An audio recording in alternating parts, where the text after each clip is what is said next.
আজকে আমি তরমুজের শরবত করব।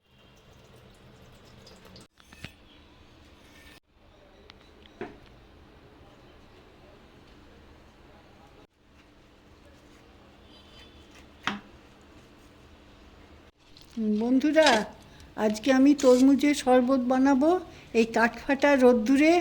আশা করি এই তরমুজের শরবত খেলে তোমাদের ভালো লাগবে এবং স্বাস্থ্যের জন্যও সেটা খুব উপকারী। কী করে করলাম সেটা তোমাদের আমি বলছি।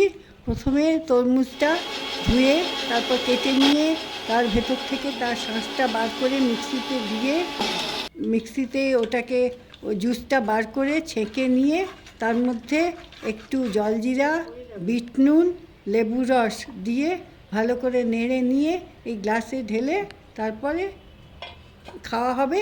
আর ভালোভাবে একটু সুন্দর সাজিয়ে দেওয়ার জন্য একটু পুদিনা পাতা আর লেবু ওখানে গ্লাসে সাজিয়ে দিলাম। আশা করি তোমাদের ভালো লাগবে।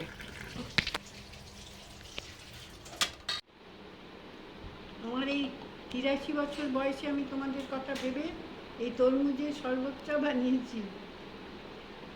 তোমরা খেলে আশা করি, আমি এটা খেয়ে খুব তৃপ্তি পেলাম, তোমাদের আশা করি ভালো লাগবে।